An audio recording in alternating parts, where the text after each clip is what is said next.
गांव के अंदर आप यहाँ म्यूनसिपल कमेटी नारायणगढ़ की बात कर लें, वहाँ पे जो ये 1 साल से चुनाव नहीं हुए, जिसमें सारा काम ठप हो गया। विकास मैं कहता हूँ कि आगे तो क्या शुरू होना था, जो काम उस टाइम शुरू थे वो भी बंद हो चुके हैं और कहीं भी डेवलपमेंट की बात नहीं हो रही। तो नुकसान हो रहा है जनता का।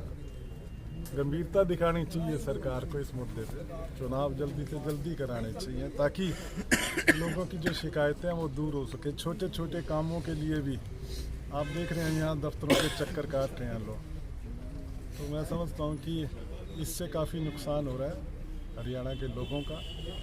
गांव में पंचायतों से बात करूं तो गांव के अंदर जो काम होने चाहिए थे वो नहीं हो पा रहे। म्यूनसिपल कमेटी नारायणगढ़ के अंदर आज कोई भी टेंडर नहीं लग रहा, कहीं पे कोई काम नहीं हो रहे। तो ये कारण एक ही है कि जो चुनाव का ना होना। प्रधानमंत्री जी सभी के हैं, पूरे देश के प्रधानमंत्री हैं और मैं तो कहता हूँ और किसी को भी, और ख़ास तौर पे माननीय प्रधानमंत्री जी को भी इसके ऊपर राजनीति नहीं करनी चाहिए थी। सुरक्षा का मामला है, इसको यूपी के भाजपा भाग रहे हैं, उस पर क्या कहना चाहिए? आप यूपी के हालात देख रहे हो कि हर रोज उनके एक मंत्री पार्टी को छोड़ रहे हैं, तो आप समझ सकते हो कि वहाँ क्या हालात हैं। यूपी का रिजल्ट हिंदुस्तान की राजनीति को तय करेगा आने वाले समय में। और वहाँ पे आप देख सकते हो जैसे मंत्री एमएलए भाग रहे हैं, तो वहाँ तो बीजेपी का सफाया होने जा रहा है।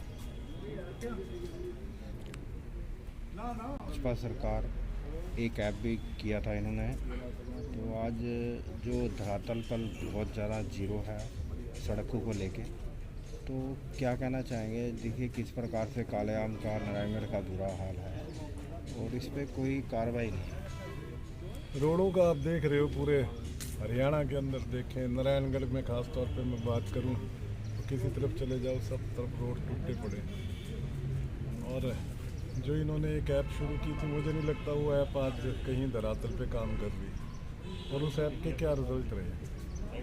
और दूसरी बात, समय समय पे हम तो सरकार को आगाह करते रहे, लिख के भी दे के आते हैं और विधानसभा में भी इस बात को आपकी विधायक उठाती है।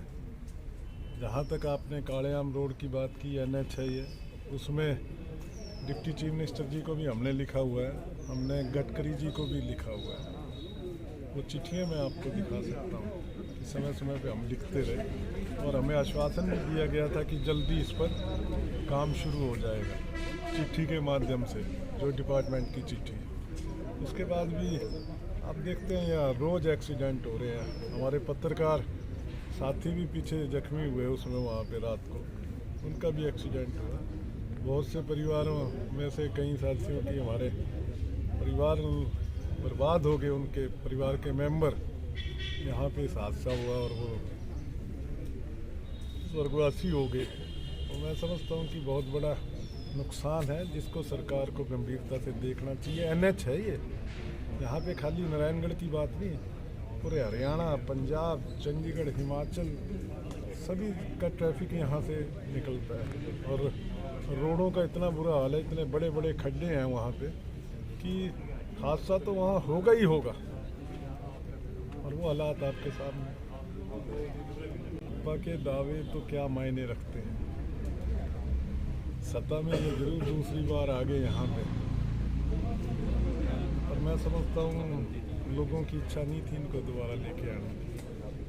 ये एक अजीब सा गठबंधन किया, एक दूसरे के खिलाफ वोट मांगी और फिर गठबंधन बना के यहाँ पे बाद में समर्थन लेके सरकार बना दी। तो आने वाले समय में मैं समझता हूँ कि जैसे ही जनता को मौका मिलेगा, इस सरकार को यहाँ से बदलने का काम करेंगे। कुछ नहीं, आप देखते हैं वो तो हमें हर जगह, मोदी जी तो हर बात में राजनीति करते हैं। प्रधानमंत्री तो देश के प्रधानमंत्री हैं, वो हमारे भी हैं, आप सबके प्रधानमंत्री हैं। तो उनकी सुरक्षा की चिंता तो एक आम नागरिक भी करता है।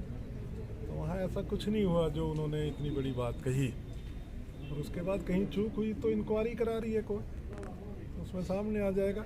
बाकी उस पर मैं कहता हूँ कि किसी को भी, प्रधानमंत्री जी को भी उस पर राजनीति नहीं करनी चाहिए थी।